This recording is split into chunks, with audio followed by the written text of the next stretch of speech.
ब्रह्म रात मध्ये नरसिंह अवतार प्रगट ठरवेप्रमाणे हिरण्यकशिपूचा वध केला भगवंतानी. भक्त प्रल्हादाला कडेर घेतले. ते उड्या कडेर घेऊन उड्या मारतो, नाचतोय, किंकाळी फोडतोय, गर्जना करतोय. गर्दीला केल्यामुळे किंकाळी फोडले म्हणजे प्रकार असा घडला. त्या गावाला एका ब्राह्मणाची धर्मपत्नी मिली. तो कर्कश आवाज त्या बैल समजाने जागेल खलास. तो ब्राह्मण गावच्या लोक वाड्यामध्ये आलाय. विचारतो देवाला, प्रल्हादाला विचारतो, प्रल्हादा एवढा मोठा आवाज कोणी केला, एवढी मोठी गर्जना कोणी केली?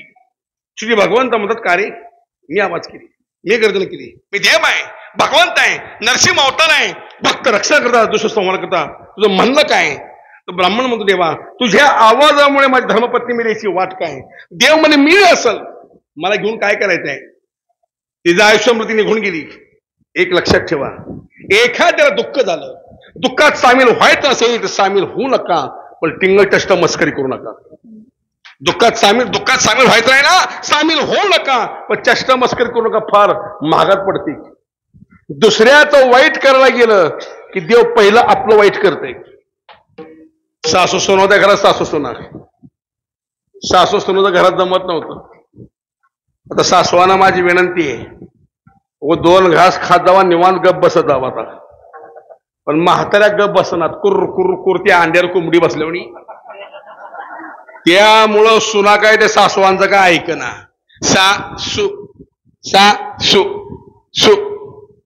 सासू शब्दाची व्याख्या अशी आहे, सा म्हणजे सारखी, सु म्हणजे सूचना, सारखी सूचना करणारी सासू. सून, सु म्हणजे सूचना, न म्हणजे नको, सूचना नको म्हणणारी सून आहे. आता पुढच्या पुरी ऐकत नाही. लय जमाना बदलला आता. हो, आता ते एकत्र कुटुंब, ते सगळं प्रेम सगळं संपलं, काही राहिलं नाही. आता हे वेगळ्या दिशेने समाज वाहत चालला. हो, या मोबाईलमुळे तर संपर्क लय तुटला, लय वाटलं या मोबाईलमुळे. लहान पोरं अभ्यास करणार, तरुण पोरं झोपणार, रात्री 2-2 वाजेपर्यंत ऑनलाईन. आणि पुन्हा असं करतात,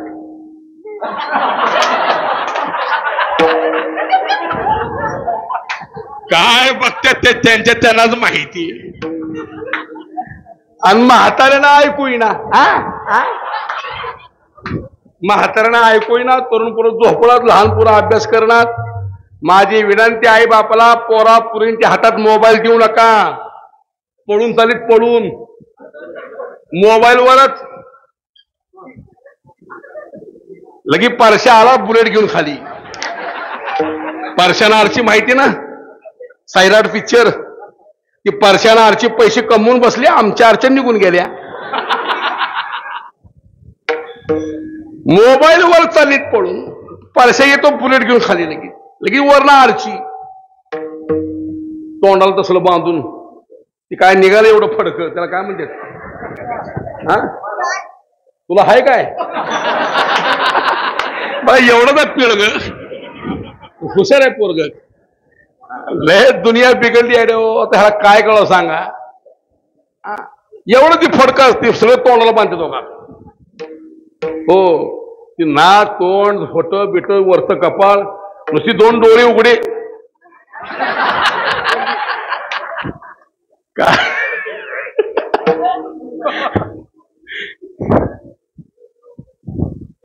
काय चबदार घरी हाय का टॉल? काय सांगतो मी? मोबाईलमुळे समाज बिघडत चालला. मोबाईलमुळे सगळ्या गोष्टी गेल्यात. मी रात्री काल बोललो बसव कल्याणला, मोबाईलनं बॅटरी गेली, मोबाईलनं माणसं गेली, संवाद तुटला घरातला. घरामध्ये सगळे असते पण मोबाईलमध्ये दंग आहेत, कोण कोणाला बोलत नाही. मोबाईलमुळं कॅल्क्युलेटर संपलं, मोबाईलनं घड्याळ खाल्लं, मोबाईलनं बॅटरी खाल्ली. हो, काय म्हणजे वेगळ्या दिशेने समाज वाहत चालला. त्या सासू सुना घरात जमत नव्हतं. ती बाई नवऱ्याला म्हणली, या घरात तुमची आई तर राहील, नाही तर मी इथं राहीन म्हणली. हे होतं मॅडमच्या ताब्यातलं. हसू नका, तुमचं बी तेच मार्केट आहे घरी.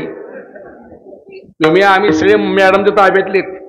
बस म्हणजे बसला, ओट म्हणजे ओटला, डबल बिल सुटला. एका गावामध्ये गेलतो समोर येतो सरपंच म्हण काय सरपंच कुणीकड दळायला म्हणला. शाबासरी बहादरा. सरपंच ताब्यात, मास्तर ताब्यात, डॉक्टर ताब्यात, वकील ताब्यात, आमच्यासारखे महाराज ताब्यात. आमची मार्केट बाहेर गादी तक्क्या चहा दूध हानतो गाडी दाबून आम्ही घरी गेले की आमची काकडा आरती सुरूच आहे. दुनिया पाया पडते पण बायको आमच्या पाया पडणार किंवा महाराज आहे म्हणून वाटच ना की बाहेर हब पण श्रीगुरु सद्गुरू कोण खाते आम्हाला याड्या. मार्केट आमचं बाहेरच. विंचू नांगी करून तुरतुर चालतो. समोर पाल बघितली की विंचवाची नांगी पडली. तशी काही माणसं रस्त्याने ताट आमच्या समोर वाहतो. पण घरातल्या पालीला बघितलं पाल जहाल पाल आहे. विषारी पाल. हा पालीच्या तोंडामध्ये एक थेंब दुधामध्ये अन्नामध्ये भातामध्ये पुढे विष बनतं विष. पण तसली विषारी पाल कोण खात आहे. बरं पाठ केलं एवढं. तसली विषारी पाल कोंबडी खाती. मग कोंबडी किती विषारी असेल आणि तसली विषारी कोंबडी कोण हाणतंय. ती अवलाद किती विषारी असेल. उद्या शपथ खावा पुण्यतिथी दिवशी, समाधी सोहळ्या दिवशी शपथ खावा. आजपासून दारू बंद, मटका बंद, गुटखा बंद, मटण बंद, मांसाहार बंद. तर सप्ताह केलं सार्थक आहे. घरा पवित्र तुळशी माळा. वारकरी होऊन जीवन लागा. किती दिवस खायचं. दात पडली खाऊन तरी अजून रस्सा भाजी हाणतोच पट्ट्या. एवढं 10-20 लाख तुम्ही खर्च कशा करता करताय. कशाला मग 10-15 हजार रुपये देऊन कीर्तन कीर्तनाला. सप्ताह मनोरंजना करता नाही, सप्ताह परिवर्तन करताय. सप्त्यामध्ये कधी बदल झाला पाहिजे. सप्त्यामध्ये कधी वारकरी घडले पाहिजेत. माझी तरुण पिढीला विनंती, वारकरी होऊन जीवन जगा. अरे घरामध्ये एक तरी वैष्णव असला, एक तरी वारकरी असला तरी परंपरा त्याचे कोणास.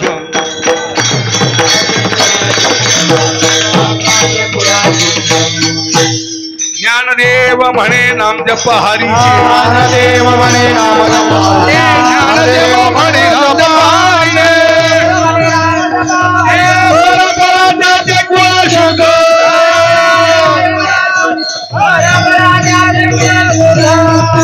एक तरी वारकरी आपल्या घरामध्ये असावा. उद्या शपथ खावा की माझ्या घरामध्ये मी एक वारकरी तयार करेन. एक माळकरी. आणि एक लक्षात ठेवा, शेवट आपल्याबरोबर तुळशीची माळ येते, बाकी काही येत नाही. हो, आपण केलेलं कर्म, गळ्यातली तुळशीची माळ, एवढंच आपल्याबरोबर, बाकी काही येत नाही. या अंगठ्या बिंगट्या सोनं नाणं मेऱ्यावर सगळं घेतात काढून. बस बाबा गपचूप. हो, सगळं घेतात अंगावर काढून, काही शिल्लक ठेवत नाही. रडत अंगावर काढतात सोनं. काय अंगठी हाय, काय 5.5 लाखेट चमकते माझ्या बाबाच्या गळ्यात. माझी भाषा नाही, संतांची भाषा आहे. बांधण्यात देती यमाची हाती, भूषण ही घेती काढून. सगळं अंगावर काढून घेतात, फक्त तुळशीच्या माळेला कोणी हात लावत नाही. आणि तुळशीच्या माळेला हात जर लावला तर बी भाजल्याशिवाय राहत नाही. माळामध्ये फार मोठी ताकद आहे. म्हणून माझी तरुण पिढीला विनंती, पुढच्या पिढीला विनंती, हा संप्रदाय टिकवण्या करता, आपला धर्म हा वाळगे संप्रदाय टिकवण्या करता घराघरामध्ये एक माळकरी तयार करा. घराघरामध्ये पंढरीची वारी पाहिजे. एक पंढरीची वारी, तुळशीला पाणी घाला, हरिपाठ म्हणा, रामकृष्ण नामात जप करा. एक संताची वारी करा, एक पंढरीची वारी करा. हरिपाठ वाचा, निश्चय म्हणे रामकृष्ण हरिनामाचा जप करा. संपला परमार्थ. जास्त काही गरज नाहीये. योग याग विधी येणे होय सिद्धी वायाची उपाधी जमधर्म किंवा यासाठी जप, यासाठी तप, व्यासी ग्रंथ केले किंवा सोप्यावर सांगितलंय संती टाळी घेऊन संतांनी सोपच परमार्थ तुम्हाला लोक सांगितलंय. त्या परमार्थ स्वीकार करा. ही हात जोडून माझी विनंती आहे. विठाला विठाला.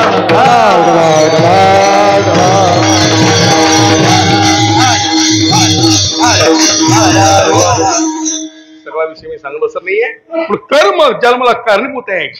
आणि पाप जन्माकडे होत आहे. तिसरं कारण वासना आहे.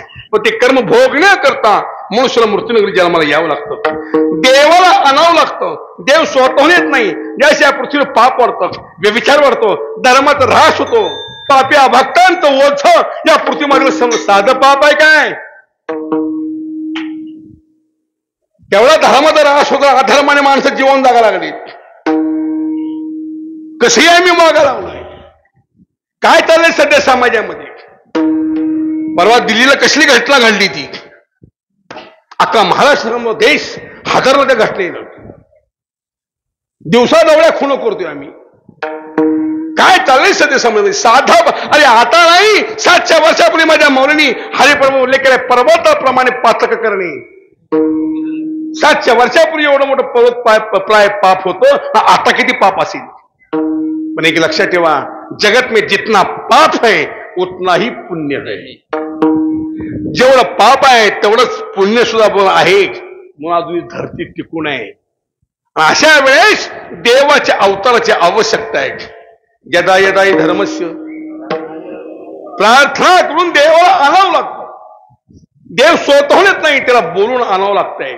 पंढरीचा पांडुरंग स्वतःहून नाही, पंढरीच्या पांडुरंग आणण्याकरता त्या पुण्य तपस्या, सेवा, साधना, भक्ती, मातृपितृ सेवा करणे. त्या मातृपितृ सेवेला भुलला तो परमात्मा.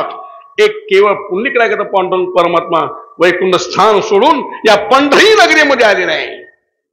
आणि या पुण्य केल्याने या पांडुरंग या विठ्ठल उभा केलं पंढरी नगरीमध्ये. म्हणून तुकाराम महाराजांनी हो धन्यवाद मानले तुकोबाराने आमच्या पुंडलिकाला. पुंडलिकाने तू फार बरं केलं. धन्य पुंडलिका बहुबल केले, निधानानिले पंढरीये. वैकुंठीचा देव आणि वैकुंठीचा देव आणि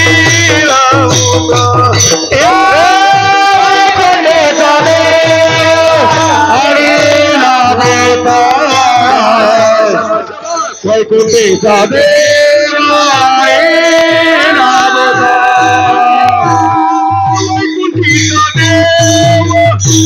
आणि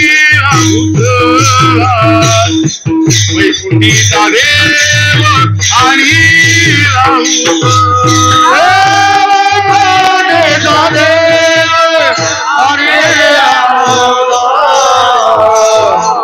वैकुंठीचा देव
संत महात्मेमध्ये स्वतः येतात केवळ जगाच्या उद्धारा करतात.